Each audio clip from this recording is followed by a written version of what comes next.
الحمد لله نحمده ونستعينه ونؤمن به ونتوكل عليه ونعوذ بالله من شرور أنفسنا ومن سيئات أعمالنا من يهده الله فلا مضل له ومن يضلله فلا هادي له وأشهد أن لا إله إلا الله وحده لا شريك له وأشهد أن محمدا عبده ورسوله أرسله بالهدى ودين الحق ليظهره على الدين كله ولو كره المشركون اللهم صل على محمد وعلى آل محمد كما صليت على إبراهيم وعلى آل إبراهيم إنك حميد مجيد اللهم بارك على محمد وعلى آل محمد كما باركت على إبراهيم وعلى آل إبراهيم إنك حميد مجيد أما بعد ألا إن خير الكلام كلام الله وخير الهدي هدي محمد صلى الله عليه وسلم وشر الأمور محدثاتها وكل محدثة بدعة وكل بدعة ضلالة وكل ضلالة في النار أعوذ بالله من الشيطان الرجيم بسم الله الرحمن الرحيم يا أيها الذين آمنوا اتقوا الله حق تقاته ولا تموتن إلا وأنتم مسلمون اتقوا الله عباد الله സത്യവിശ്വാസികളെ വിശ്വാസിനികളെ അള്ളാഹുവിൻ്റെ വിധിവിലക്കുകൾ കൃത്യമായി മനസ്സിലാക്കി ജീവിതത്തിൽ പ്രാവർത്തികമാക്കാൻ ശ്രമിക്കണമെന്ന് എന്നെയും നിങ്ങളെയും ഓർമ്മപ്പെടുത്തുന്നു, വസിയത്ത് ചെയ്യുന്നു. അതിന് അല്ലാഹു തആല നമ്മെ അനുഗ്രഹിക്കുമാറാകട്ടെ. സൂറത്ത് കാസുറിലൂടെയാണ് പോയ വാരങ്ങളിൽ പല കാര്യങ്ങളും നമ്മൾ മനസ്സിലാക്കിയത്. കൊടുക്കൽ വാങ്ങലുകൾ ഒരു വലിയ വിഷയമാണ്. റസൂലുള്ളാഹി സ്വല്ലല്ലാഹു അലൈഹി വസല്ലം ആ വിഷയം പറയാൻ മിമ്പർ തന്നെയാണ് ഉപയോഗപ്പെടുത്തിയത് എന്ന് ഹദീസുകളിൽ കാണാൻ കഴിയും. ദാനം കൊടുക്കുക, വാങ്ങുക, സക്കാത്ത് കൊടുക്കുക, സാമ്പത്തികമായ സംസ്കാരം ഇസ്ലാം എങ്ങനെയാണ് പഠിപ്പിക്കുന്നതെന്ന് റസൂല് വളരെ വ്യക്തമായി ജനങ്ങളെ പഠിപ്പിച്ചു. ആ അധ്യാപനത്തിൽ കൂടുതലും കാണുന്നത് കൊടുക്കലിനെ പ്രോത്സാഹിപ്പിക്കുക, കൊടുക്കുന്നവനായി മാറുക, വാങ്ങുന്നതിനെ നിരുത്സാഹപ്പെടുത്തുക. കൊടുക്കുന്നതിൻ്റെ ലക്ഷ്യം രണ്ട് ലക്ഷ്യമാണ്. ഒന്ന് പരലോകമോക്ഷമാണ്, സ്വർഗം. ദുനിയാവ് കൊടുത്തിട്ട് സ്വർഗം വാങ്ങാം. അതിൻ്റെ ഭൗതികമായ നേട്ടമാണ് ദാരിദ്ര്യ നിർമ്മാർജ്ജനം. സക്കാത്തിൻ്റെ ഒക്കെ പിന്നിലുള്ള ഭൗതികമായ ലക്ഷ്യം അതാണ്. ജീവിതത്തിൻ്റെ ട്രാക്കിൽ നിന്ന് പുറത്തുപോയ ആളുകൾ, സാമ്പത്തിക രംഗം തകർന്നു പോയ ആളുകൾ, അവരെ ട്രാക്കിൽ കയറ്റുക, എന്നിട്ട് ജീവിക്കാൻ അവരെയും കൂടി സഹായിക്കുക. ദാനധർമ്മങ്ങളുടെയൊക്കെ ഭൗതികമായ തലം അതാണ്. ഇതിന് കൊടുക്കുന്ന ആളുകൾ മാത്രം ശ്രമിച്ചിട്ട് കാര്യമില്ല. വാങ്ങുന്നവരുടെ മാനസികാവസ്ഥയും അതുപോലെയാകണം. അല്ലാതെ കൊടുക്കുന്നവനെന്നും കൊടുക്കുന്നവനായും വാങ്ങുന്നവരെന്നും വാങ്ങുന്നവരായും നിലനിൽക്കുന്ന ഒരു സാഹചര്യം ഉണ്ടാക്കലല്ല ഇതിലൂടെ അല്ലാഹു തആല ഉദ്ദേശിക്കുന്നത്. റസൂലുള്ളാഹി അതല്ല പഠിപ്പിക്കുന്നത്. ഇമാം ബുഖാരി നിവേദനം ചെയ്യുന്ന ഒരു ഹദീസ്, അൻ അബ്ദുല്ലാഹി ഇബ്നു ഉമർ റളിയല്ലാഹു അൻഹുമാ അന്ന റസൂലുള്ളാഹി സ്വല്ലല്ലാഹു അലൈഹി വസല്ലം ഖാൽ, അല്ലാഹുവിന്റെ റസൂല് പറയുന്നു, വഹുവ അലൽ മിമ്പർ, റസൂല് മിമ്പറിലാണ് ഖുതുബ നിർവഹിക്കുകയാണ്. ആ ഖുതുബയിൽ റസൂലുള്ളാഹി വദക്കറ സ്വദഖത വതഅഫഫ വൽ മസ്അല, റസൂലുള്ളാഹിയുടെ വിഷയം എന്നതായിരുന്നു. റസൂല് ദാനധർമ്മങ്ങളെ പറ്റി പറയുകയാണ്, അതോടൊപ്പം തഅഫുഫിനെ പറ്റി പറയുകയാണ്. തഅഫുഫ് എന്ന് പറഞ്ഞാൽ സ്വീകരിക്കാതിരിക്കുക, ആളുകളുടെ കയ്യിലുള്ളത് എനിക്ക് വേണമെന്ന ആഗ്രഹമില്ലാത്ത ജീവിതം നയിക്കുക, അതിനാ തഅഫുഫ് എന്ന് പറയുന്നത്. വൽ മസ്അല, യാചന, അതൊക്കെയായിരുന്നു റസൂലുള്ളാഹിയുടെ അന്നത്തെ വിഷയം. യാചനയുടെ നിയമം എന്താണ്? ഇതൊക്കെ റസൂലുള്ളാഹി പറയാം. ആ കൂട്ടത്തിൽ റസൂല് പറയാണ്, അൽ യദുൽ ഉല്യ ഖൈറും മിനൽ യദിസ് സുഫ്ല, മേലത്തെ കൈയാണ് താഴത്തെ കൈയേക്കാൾ നല്ലത്. മേലത്തെ കൈ ഏതാ? കൊടുക്കുന്ന കൈ. ഫൽ യദുൽ ഉല്യ ഹിയൽ മുൻഫിഖ, റസൂൽ തന്നെ പറയാം. മേലത്തെ കൈ എന്ന് പറഞ്ഞാൽ ചെലവാക്കുന്ന കൈ. വസ്സുഫില ഹിയ സായില, താഴെയുള്ള കൈ എന്ന് പറഞ്ഞാൽ ചോദിക്കുന്ന, സ്വീകരിക്കുന്ന, യാചിക്കുന്ന കരം.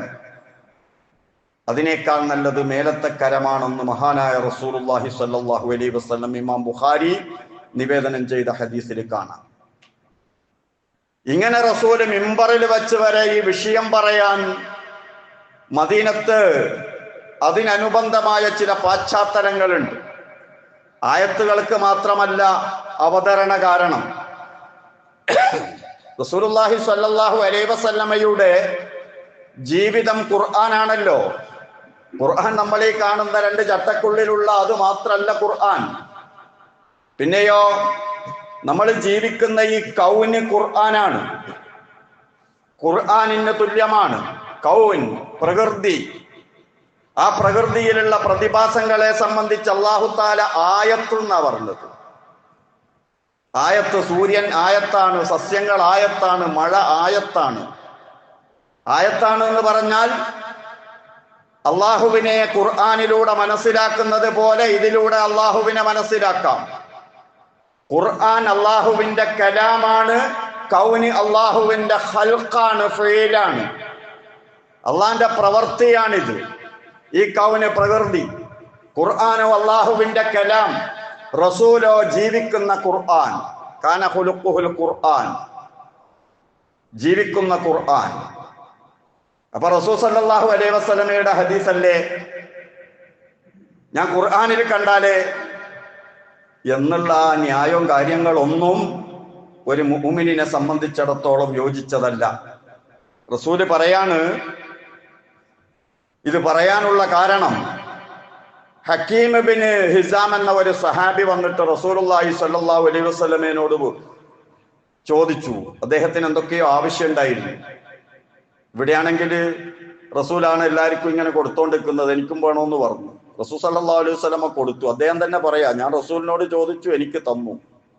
സുമ്മ സഅൽതുഹു, പിന്നെ രണ്ടാമതൊരാവശ്യം വന്നപ്പം വീണ്ടും ഞാൻ ചോദിച്ചു, ഫഅത്താനി, എനിക്ക് റസൂല് തന്നു. സുമ്മ സഅൽതുഹു ഫഅത്താനി, പിന്നെയും എന്തോ ഒരാവശ്യം വന്നപ്പം ഞാൻ റസൂലിനെ സമീപിച്ചു ചോദിച്ചു, റസൂൽ എനിക്ക് തന്നു.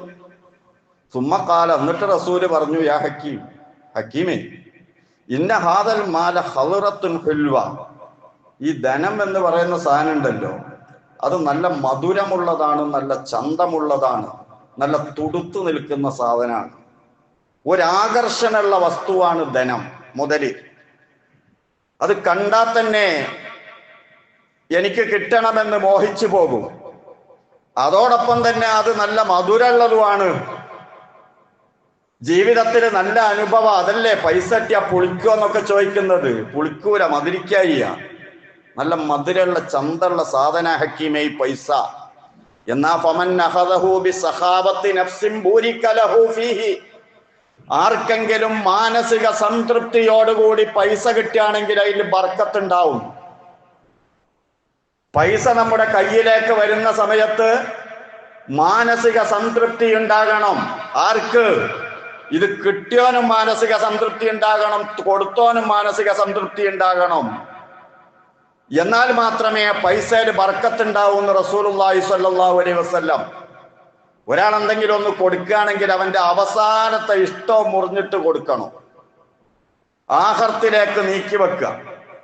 അങ്ങനെ എനിക്കിത് കൊടുക്കണമെന്ന താല്പര്യത്തിന്റെ അടിസ്ഥാനത്തിൽ ഉണ്ടാകുന്ന ആ കൊടുക്കൽ, പൊരുത്തത്തോടു കൂടിയുള്ള കൊടുക്കൽ, അതിനെ ബർക്കത്തുണ്ടാവുന്നു. നേരെ മറിച്ച് ചോദിച്ചാലേ ഞാനെങ്ങനെയാ കൊടുക്കാണ്ടിരിക്കുക? എന്നെ പോലത്തെ ആൾക്കാരൊക്കെ കൊടുക്കുന്നില്ലേ? അപ്പോ ഞാനെങ്ങനെ കൊടുക്കാതിരിക്കും? പിന്നെങ്ങനെ പള്ളിയിൽ പോവുക, അല്ലെങ്കിൽ ഇന്ന സ്ഥലത്ത് പോവുക എന്ന രൂപത്തിലൊക്കെ ഉള്ള ഒരു കൊടുക്കലാണെങ്കിൽ സംഗതി ബർക്കത്തുണ്ടാവൂല. ഇനി വാങ്ങുന്നവനെ സംബന്ധിച്ച് റസൂല് പറയുന്നു, വമൻ അഖദഹു ബി ഇശ്റാഫി നഫ്സിൻ ലം യുബാറക് ലഹു ഫീഹി. ഒരു മോഹം, എനിക്കിങ്ങ് കിട്ടണം, എന്റെ കയ്യിലില്ലെങ്കിലും ആളുകളെ അടുത്തുണ്ടല്ലോ, എനിക്കിങ്ങ് കിട്ടണം, ആ മാനസികാവസ്ഥയിൽ വാങ്ങിയാൽ കല്ലദീ യഅ്കുലു വലാ യശ്ബഹു എന്ന് റസൂലുള്ളാഹി സ്വല്ലല്ലാഹു അലൈഹി വസല്ലം. അതാണ് റസൂല് പറയാ, തിന്നിട്ട് വയറേറിയാത്തൊരവസ്ഥ ഉണ്ടാവും അവന്. തിന്നിട്ട് വയറേറിയാത്ത അവസ്ഥ എന്ന് പറഞ്ഞാൽ സാധാരണഗതിയിൽ മനുഷ്യന്മാരെങ്ങനെയാ? ഭക്ഷണം കഴിച്ചാൽ ഒരളവ് വരെ ഭക്ഷണം കഴിക്കുമ്പോൾ വിശപ്പടങ്ങി വയറേറിഞ്ഞു. കൽ ബഹീമ, അതിന് തഫ്സീർ കൊടുത്തത് കാണാം, മൃഗങ്ങളെ പോലെയായിരിക്കും. മൃഗങ്ങളുടെ അവസ്ഥ എന്താ? ഒരു ചാക്ക് പുല്ലുന്നാല് അടുത്തൊരു ചാക്ക് കൂടി ഇട്ട് കൊടുത്താൽ അതൊന്നും മൂപ്പര്. അതിനെ വയറെറിഞ്ഞിട്ട് തിന്നാതിരിക്കുന്ന പ്രശ്നം ഉണ്ടാവില്ല. അതിങ്ങനെ തിന്നുകൊണ്ടേയിരിക്കും. മഹാനായ റസൂലുള്ളാഹി സ്വല്ലല്ലാഹു അലൈഹി വസല്ലമയുടെ ഈ ഉപദേശം അങ്ങ് കേട്ടപ്പോ ഖാല ഹക്കീം പറഞ്ഞു, ഫഖുൽതു യാ റസൂലല്ലാഹ് വല്ലദീ ബഅസക ബിൽ ഹഖ് ലം അർസഉ അഹദൻ ബഅദക ശൈഅൻ ഹത്താ ഉഫാരിഖ ദുനിയ. ഞാൻ ഈ ദുനിയാവിൽ നിന്ന് മരിച്ചു പിരിഞ്ഞു പോകുന്നത് വരെ ഇനി ഒരു വട്ടം പോലും ആരിൽ നിന്നും ഒന്നും ഞാൻ സ്വീകരിക്കില്ല റസൂലേ. ഹക്കീം ഹദീസ് സ്വീകരിച്ചതാണത്. റസൂലുള്ളാഹി സ്വല്ലല്ലാഹു അലൈഹി വസല്ലമയുടെ ഉപദേശം സ്വീകരിച്ചതാണ് ഹക്കീം. സഹാബാക്കൾ ഹദീസ് സ്വീകരിക്കുന്നതിന്റെ മോഡലാണത്. അങ്ങനെ റസൂലുള്ളാഹി വഫാത്തായി പോയി, ഹക്കീം ഇവിടെ ജീവിച്ചിരിക്കുകയാണ്. ഭരണം നടത്തുന്നത് അബൂബക്കർ സിദ്ദീഖ് റളിയല്ലാഹു അൻഹു ആണ്. ഫകാന അബൂബക്കർ റളിയല്ലാഹു അൻഹു യദൂ ഹക്കീമൻ. അബൂബക്കർ സിദ്ദീഖ് മറ്റെല്ലാവരെയും വിളിക്കുന്നത് പോലെ ഇസ്ലാമിക ഖജനാവിൽ നിന്ന് കൊടുക്കാൻ വേണ്ടി ഹക്കീമിനെ വിളിക്കും. ഇലല്ലത്താ, സ്വീകരിക്കാൻ വേണ്ടിയിട്ട് വിളിക്കും. ഹക്കീം പറയും, എനിക്ക് വേണ്ട. റസൂലിനോട് വാക്കുകൊടുത്താലേ. ഉമർ റളിയല്ലാഹു അൻഹുവിന്റെ ഭരണം വന്നു. ഹക്കീമിന് കൊടുക്കാൻ വേണ്ടി ഉമർ വിളിച്ചപ്പോ ഹക്കീം പറഞ്ഞു, എനിക്ക് വേണ്ട. ഉമർ, ഈ സംഭവം നടന്നപ്പോൾ ഉമർ റളിയല്ലാഹു അൻഹു പറയാ, ഇന്നി ഉശ്ഹിദുക്കും യാ മഅശറൽ മുസ്ലിമീൻ, ഓ മുസ്ലിം സമൂഹമേ, ഞാൻ നിങ്ങളെ സാക്ഷി നിർത്തിയിട്ടൊരു കാര്യം പറയുന്നു. അലാ ഹക്കീം, നിങ്ങളാണ് ഹക്കീമിന്റെ കാര്യത്തിൽ എനിക്ക് സാക്ഷി. അന്നി അഅരിദു അലൈഹി ഹഖഹു മിൻ ഹാദൽ ഫൈഅ്, ബൈത്തുൽ മാലിൽ നിന്ന് അദ്ദേഹത്തിന് കിട്ടേണ്ട ഈ അവകാശം ഞാൻ അദ്ദേഹത്തിന് കൊടുത്തിട്ടുണ്ട്. അദ്ദേഹം അത് സ്വീകരിക്കുന്നില്ല. അതിന് ഞാൻ കുറ്റക്കാരനല്ല, നിങ്ങൾ സാക്ഷിയാണ്. ഹദീസിന്റെ ഗ്രന്ഥങ്ങളിൽ കാണാം, ഫലം ഹക്കീമുൻ അഹദൻ മിനൻ നാസി ബഅദ റസൂലില്ലാഹി സ്വല്ലല്ലാഹു അലൈഹി വസല്ലം ഹത്താ തുവഫിയ. അദ്ദേഹം വഫാത്താകുന്നത് വരെ റസൂലിന്റെ അടുത്ത് വെച്ച് ചെയ്ത സത്യം പോലെ തന്നെ ആരോടും ഒന്നും സ്വീകരിക്കാതെ ജീവിച്ച് മരണപ്പെട്ടു പോയി ഹക്കീം. ഈ പറഞ്ഞതിന്റെ അർത്ഥം പൊരുത്തപ്പെട്ട് ഒരാൾ വല്ലതും കൊടുത്താൽ വാങ്ങാൻ പറ്റൂല എന്നല്ല. അതിൽ ബർക്കത്തുണ്ടാവുന്ന, പൊരുത്തത്തോടു കൂടി കൊടുക്കുകയും വാങ്ങുകയും ചെയ്യുന്ന സമയത്ത് ബർക്കത്തുണ്ടാവുന്നതാണ് റസൂലുള്ളാഹി സ്വല്ലല്ലാഹു അലൈഹി വസല്ലമ പറഞ്ഞത്. പക്ഷെ ഹക്കീമിൻ്റെതൊരു സ്പെഷ്യൽ കാര്യമാണ്. റസൂലിനൊരു വാക്ക് കൊടുത്തതാണ്, ഞാൻ ഇനി അങ്ങനെ ജീവിച്ചോളാമെന്ന്. അപ്പൊ കൊടുക്കലും വാങ്ങലും വിലയും കച്ചവടത്തിലാണെങ്കിൽ പോലും വില കൊടുക്ക, സാധനം വാങ്ങുക, എന്റേതായി വില ഓന്റേതായി, അങ്ങനല്ല ഇസ്ലാം. ഇസ്ലാം അവിടെ വേറൊന്നുകൂടി ചേരുവയായി ചേർക്കുന്നു. ഖുർആനിലുണ്ട്, യാ അയ്യുഹല്ലദീന ആമനൂ ലാ തഅകുലു അംവാലക്കും ബൈനക്കും, ഓ ഈമാനുള്ള മനുഷ്യന്മാരെ, നിങ്ങൾ പരസ്പരം നിങ്ങളുടെ ധനം ഭക്ഷിക്കരുതേ, ബിൽ ബാത്തിൽ, അനർഹമായിട്ട്, ഇല്ല അൻ തകൂന തിജാറത്തൻ അൻ തറാളിൻ മിൻകും, അത് കച്ചവടമായിരുന്നാൽ ഒഴികെ. എങ്ങനത്തെ കച്ചവടം? തറാളിൻ, പൊരുത്തം വേണോ? വാങ്ങിയവനും കിട്ടിയവനും ഒക്കെ, കൊടുത്തവനൊക്കെ അങ്ങോട്ടും ഇങ്ങോട്ടും പൊരുത്തം വേണം.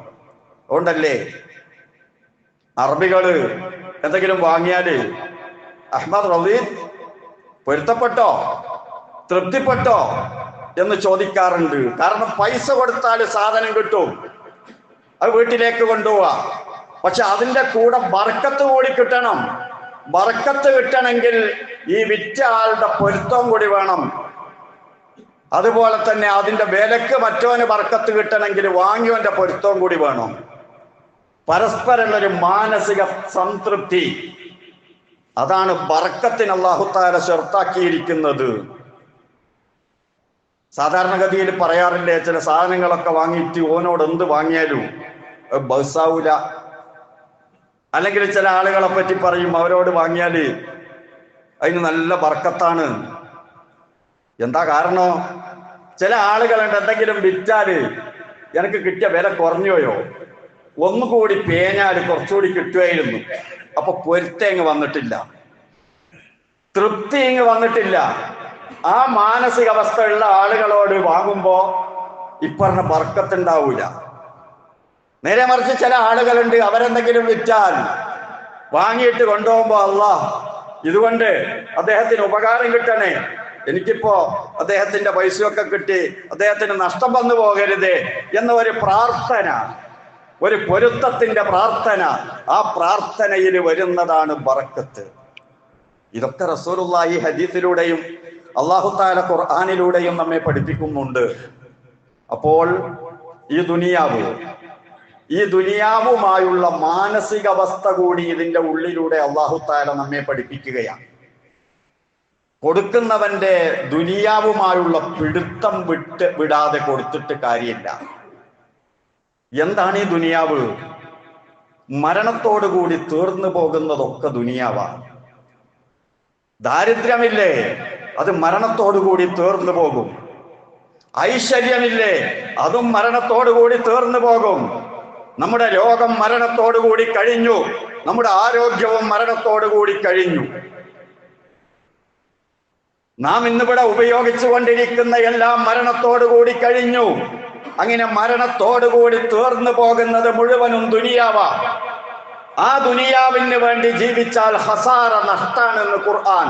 വൽ അസ്ർ ഇന്നൽ ഇൻസാന ലഫീ ഖുസ്ർ. കാലം തന്നെയാണ് സാക്ഷി, മനുഷ്യൻ പരാജയത്തിലാണ്.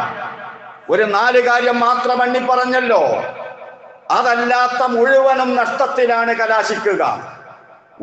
ഒരു വ്യക്തിക്ക് ദിവസം 1,00,000 രൂപ ശമ്പളം കിട്ടുന്നുണ്ട്, അങ്ങനെ ജീവിച്ചത്. ഒരു ദിവസം 1,00,000 അദ്ദേഹത്തിന് ലഭിക്കുന്നുണ്ട്.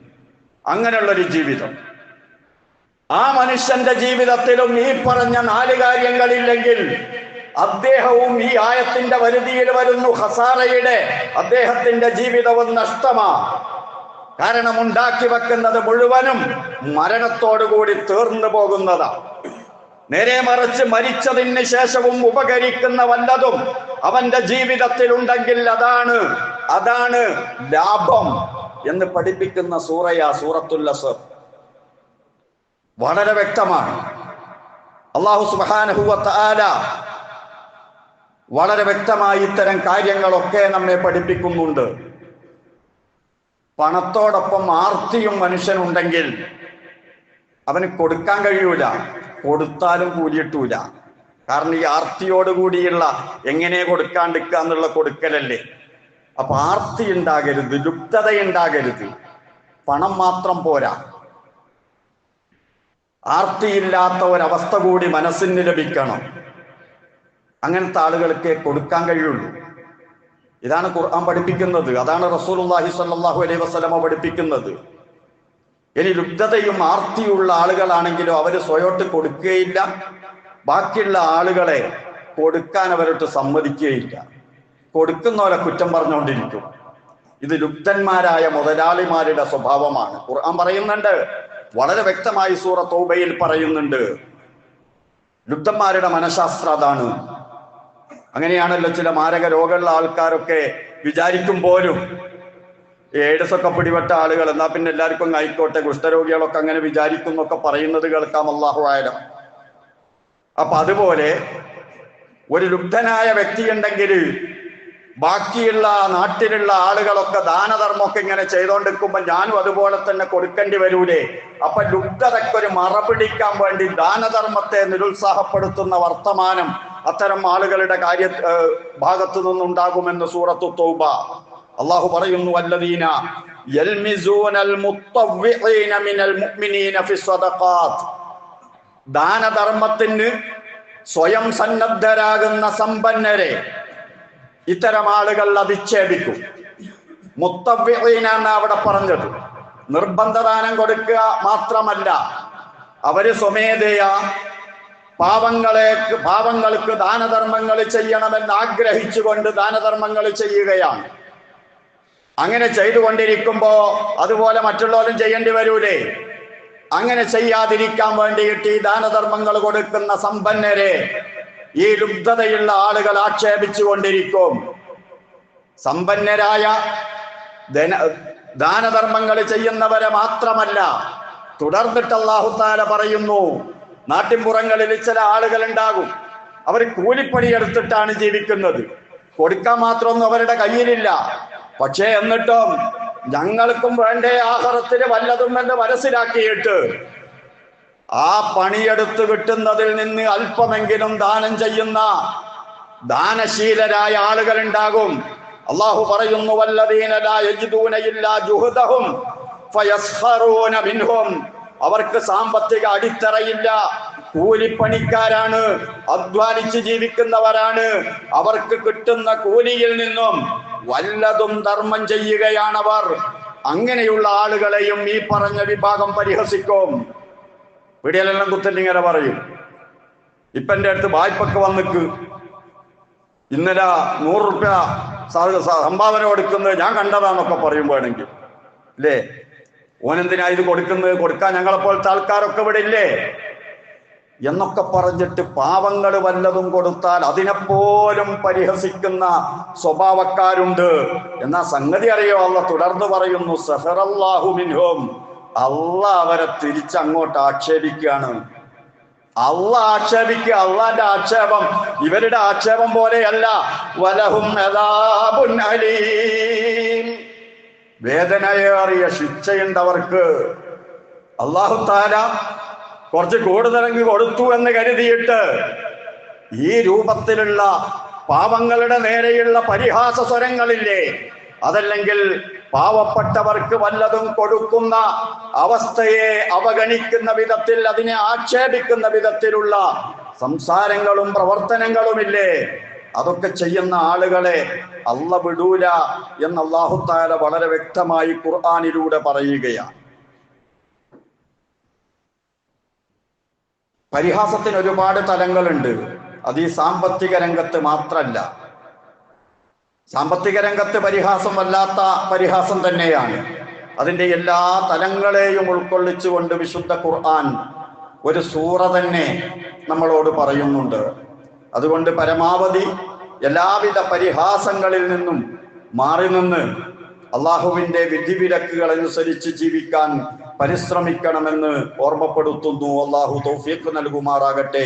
അഖൂലു ഖൗലി ഹാദാ വഅസ്തഗ്ഫിറുല്ലാഹൽ അലീം ലി വലക്കും വഅസ്തഗ്ഫിഹി അന്നി വഅൻകും വഅൻ ജമീഇൽ മുസ്ലിമീന വൽ മുഅ്മിനീന അജ്മഈന ഫസ്തഗ്ഫിറൂ ഇന്നഹു ഹുവൽ ഗഫൂറുർ റഹീം.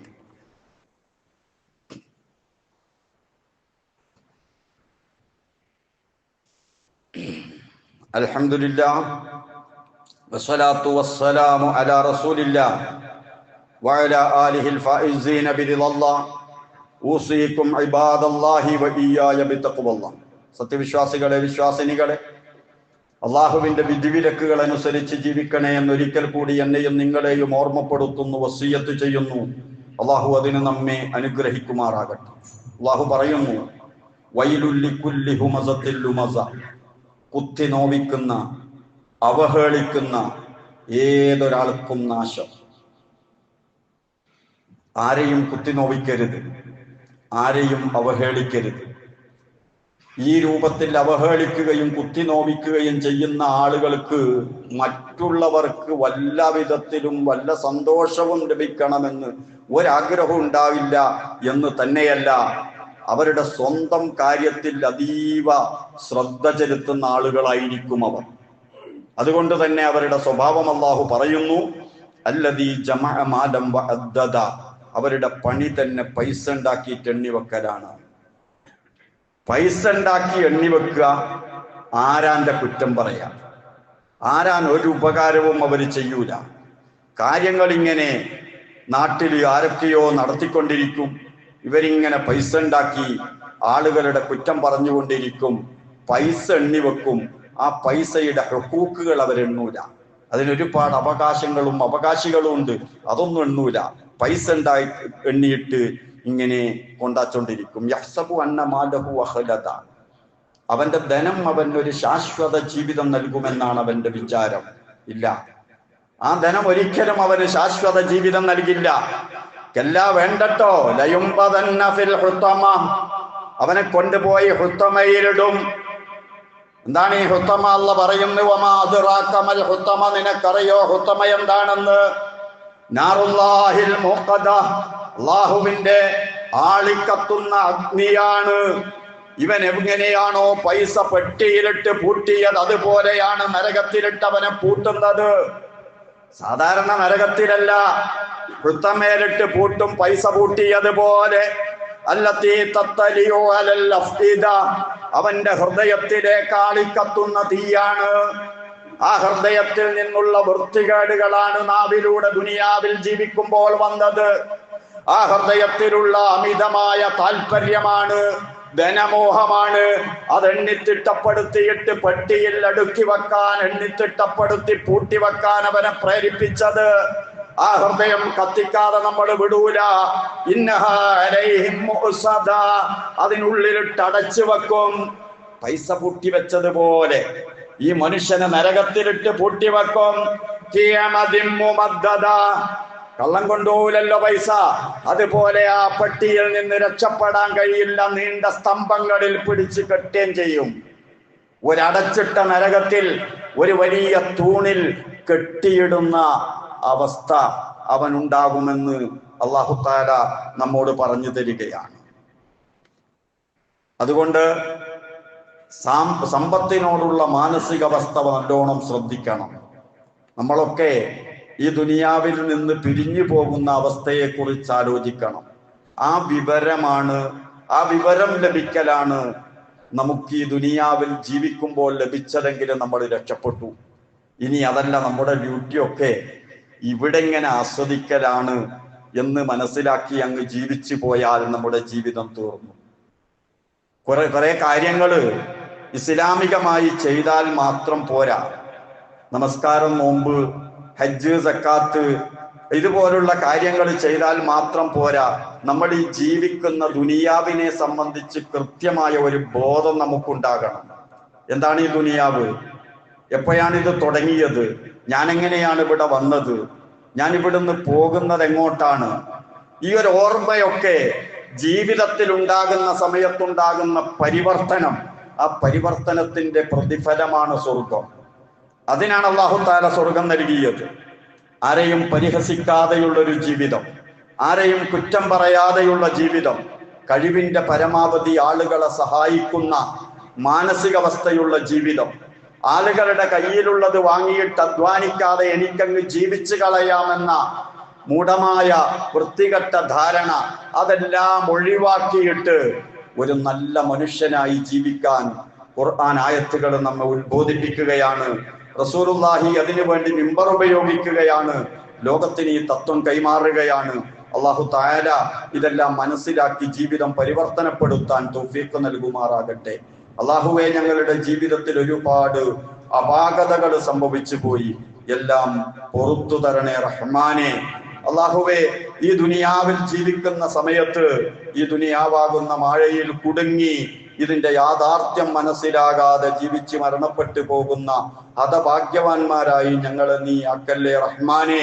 അല്ലാഹുവേ, ഇതിന്റെ ഉള്ളിൽ നിന്ന് നിന്നെ കൃത്യമായി മനസ്സിലാക്കി നിന്റെ വാക്കുകൾക്ക് വില നൽകി ഈ ദുനിയാവിനെ ദുനിയാവായും ആഖിറത്തിനെ ആഖിറമായും കാണുന്ന മുഅ്മിനീങ്ങളിൽ ഞങ്ങളെ ഉൾപ്പെടുത്തണേ റഹ്മാനെ. ആഖിറത്തിന് വേണ്ടി ജീവിക്കാനുള്ള മാനസിക അവസ്ഥ തന്ന് അനുഗ്രഹിക്കണേ റഹ്മാനെ. അല്ലാഹുവേ, ഞങ്ങളുടെ പാപങ്ങൾ പൊറുക്കണേ റഹ്മാനെ. اللهم اغفر للمؤمنين والمؤمنات والمسلمين والمسلمات الأحياء منهم والأموات. ربنا آتنا في الدنيا حسنة وفي الآخرة حسنة وقنا عذاب النار. ربنا تقبل منا إنك أنت السميع العليم.